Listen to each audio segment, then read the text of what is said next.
Hi and welcome to Nick Whale Motorhomes. I'm Andy and today we're going to have a look around the Auto-Sleepers Winchcombe. The Winchcombe is a luxury tourer for two with an incredibly spacious open plan layout. It has a length of 7.33 metres, a width of 2.35 metres and a height of 2.9 metres. The gross vehicle weight comes in at 4,100 kilograms and the mass in running order is 3,235 kilograms. This gives you a massive user payload of 865 kilograms. You will of course need a C1 licence to drive the Winchcombe though. So when we have a look around the Winchcombe, what can we see? Well, the first thing is of course it's on a Mercedes, and this one is an automatic and it's 163 brake horsepower. Above we have a large skylight which lets in a lot of natural light. When we come here, this locker gives us access underneath one of the seats inside, and we have an external locker here. Again, great for your dirty bits and pieces, levelling chocks, toilet chemicals, that sort of thing. Flush fit windows, and of course we have the awning at the top. Water, both sides there for your whale pump. Of course, electric step into the habitation area, and we have your awning light just above there. As we come round, pre-set up for a bike rack, and of course you have your reversing camera just at the top. Now the reversing camera is excellent because it's mirror plated, and what it basically means is you use it like you would use a normal mirror in your vehicle, so you can see behind you all the time. So from a safety perspective, that's very good. As we come round, of course, you've got your cassette toilet just here, fridge vents and your extractor fan vents at the top. Electric hookup point, flue for your heating. Just here, of course, you have your 12 volt and you have your TV and satellite aerial connections just in there. Over here, this is something which is very Auto-Sleepers. You do have your underslung gas tank. 25 litre tank, which means you've got enough room in there for 20 litres of gas and 5 litres for expansion. Again, it's a very cost-effective way of keeping the gas in, of course, because you're not using a cupboard on the outside of the van, it's underneath, you're saving space. So if you're wondering how you know how much you've got in your system, well, just here you have a gauge. Now that will tell you how much gas is in your system at any one given time. Apart from that, what else have we got? Well, what you can't see at the moment is the roof, but on the roof we have the habitation air conditioning unit, we have a 100-watt solar panel, and we have your Wi-Fi area up there as well. From a spec point, it is exceptionally well put together.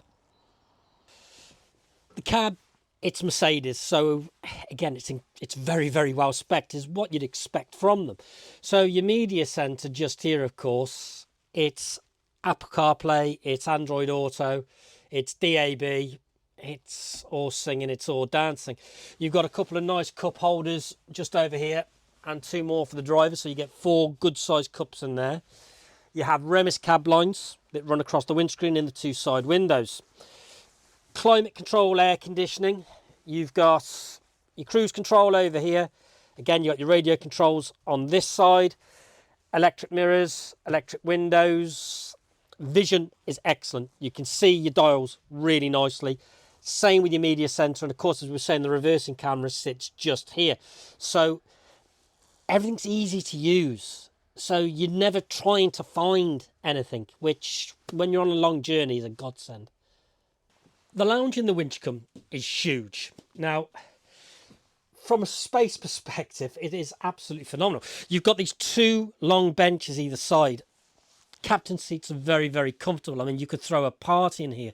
And because there's no fixed table, again, there's nothing to actually walk around. Light isn't an issue. You've got 2 big windows either side, skylight just here and a large hecky above, so natural light is flooding in. But you've also got a lot of light, so you've got your reading lights just here. Now these just move along the stem, so you can put them in the right position.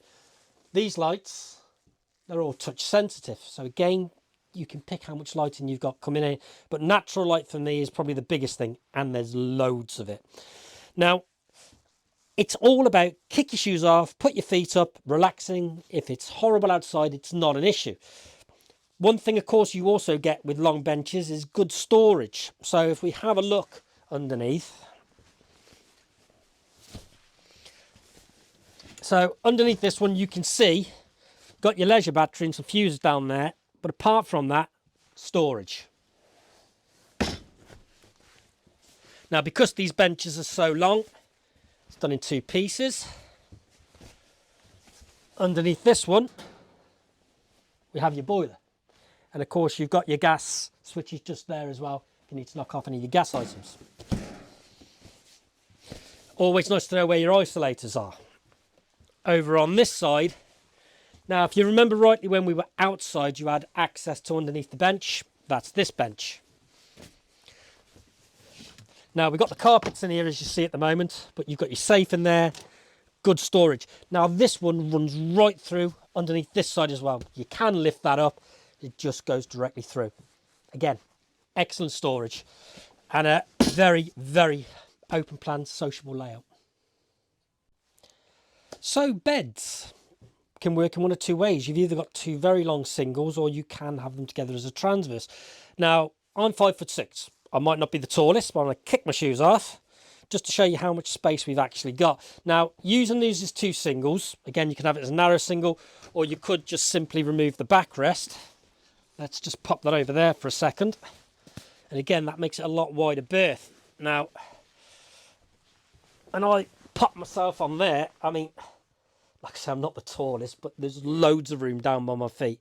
So realistically, you can get somebody who's going to be 6 foot odd, is going to be quite comfortable on here. If we want to make it up into a transverse, well, again, it's not an issue. This just simply pulls that into the centre. Drop that down. Now, there's a couple of ways that you obviously can do this with the cushions, and that's entirely up to you. A lot of people will turn these over because they're flatter on the opposite side. And again, that makes it just that little bit more comfortable. And of course, you're extending the wear. There we go. There's your double, and done in what? Seconds. Kitchen. I mean, when it comes to kitchens, Auto-Sleepers have pretty much got it wrapped up, because you've got all the equipment you've probably got sat at home. So we'll start off over here, of course, just in here. Well, that's where you'd actually keep your TV, so that can swing out so you can see it when it's nice and comfortable in your lounge. Again, we've got a lot of storage both sides, but just in here, you'll see you've got your TV aerial booster just there. Underneath, again, we've got another big cupboard. Now in there, you've got your battery charger and you've got your Sergeant control panel. Microwave. And again, you've got a huge fridge just here with a separate freezer compartment on top. If you're wondering tables, don't. There's your standalone, sits in its own little cupboard. So when you're not using it, it's out the way. Another good storage space just in here. And of course, you've got a full length mirror just there. So when we come over to this side, again, you wouldn't be an Auto-Sleeper without your cut glass. Glass is just there. And of course, put your bottles up there, plates in here. You've got a couple of 230 volt sockets just up here. And of course, your sink with your drainer just there. Hob, 3 gas, 1 electric hot plate. Make sure that's cool before you drop this back down. Otherwise, when you put it down, it will heat up and it can shatter. So always make sure you got that turned off. With it being a British van, what you would expect, it's not a small oven, it's a proper oven. So you've got your oven just here. And you've got your separate grill just above. And again, just underneath here, you got some more storage in there.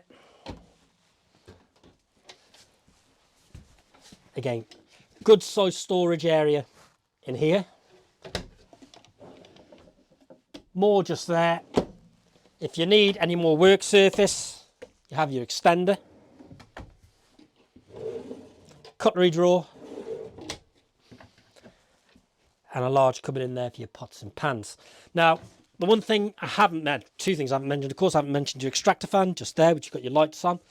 But the other thing, of course, is just above us is you have your habitation air conditioning. Now, Dan, if you pop that up, you'll also see the main unit on the roof. So again, you're going to be lovely and comfortable with your hab aircon on as long as you're on the site. And again, keep you nice and cool in those balmy summer months that we have here all the time. Yeah, it's a great use of space. You've got everything you could think of using. And again, you've got a lot of natural light. So, and you're never feeling enclosed. So here we have your main control panel and your heating system. So with your main control panel, obviously it's inactive at the moment. So it's showing us our batteries, it's showing us our fresh water tank, and it's saying that we're inactive, we're not plugged into the mains. When we press on the home button just there, you can see we have our lighting. I'm not going to turn that off at the moment because you can see we've got all the lights on. So we make it lovely and bright so you can see what we're doing. You've got your power, it'll show you how much water. Again, your heating and everything else will all come up on there. It's quite simple to use. Over on this side, we have your Truma heating. Now, how this works, you'll see you've got your room climate there. So if we press on there, you have a choice of heating or ventilation. If you just want your air to circulate in the van, you go on ventilation. Pop it on heating. Now, it's thermostatically controlled, so we can set the temperature what we want. Then, again, we can have gas and electric. Okay, it's telling us at the moment that we've got no electric coming in. So it will show us that there's an issue there, which I'll show you how to get around in a second. If we want it purely on electric, we do that. If we want it purely on gas, we would do that. So we'll now go back, and what I'm going to do is I'm going to knock it off. Now, what will usually happen is when it tells us an issue, it'll come up under notifications just here. It'll give you like a yellow bar. And when you tap on there, it will tell you what that is. Now, as long as you know what that is and you've sorted it, you will just scroll down and press, okay, that's sorted. It'll do its thing. You'll go back, the yellow bar will be gone, or red bar, depending on what you've done. Cleared the system, you can start again. Water works in exactly the same way. So again, you pick your power source depending on whether you're plugged into the mains or if you're running off your gas, or both. So those are your control panels. Now, as you can see, when we look underneath, we have your habitation door just here. Got a blind on there. We've got a bin at the bottom as well, and of course, your awning brace just here. The shower is a proper full-sized shower. Same lighting as what you've got outside. Touch sensitive. Again, you've got plenty of storage in here. Yeah, I mean, somebody 6 foot plus can certainly get in here. There is an extractor just above us, and that turns on from just there. Now, the beauty of this is a proper usable space. You can use it as a changing room as well as a shower and a toilet. So when we come over, again, we've got a good mirror just here. We've got your sink. Again, excellent storage underneath. Of course, we've got your toilet just down here. And above that, we've got a good storage cupboard. But what we've also got in here, of course, is your wardrobe. Now, the wardrobe is a good size. Now, those are your extra bits to make up for your bed, so you slot those in so you don't get a gap. Just over there, that's your Wi-Fi. And of course, you've got your small pedestal table, leg and top, which you can put in between the driver's seat and the passenger seat. Down here, you've got 3 big, deep drawers. So, like I say, I mean, it's not just a washroom. It's a changing room. It's a really good size. So if you don't like using the site facilities, this is superb. So there you have it. Luxurious, open plan and exceptionally well spec'd. If you're looking for a 2-berth tourer with a good sized bathroom suite, then the Winchcombe needs to be right up there on your viewing schedule. If you'd like any further details, please don't hesitate to contact us directly or look for more details on our website at nickwayle.com. Better still, get in the car, pop over and see us. We always have plenty of stock on show and you can rest assured of a warm welcome. So, we look forward to meeting you soon.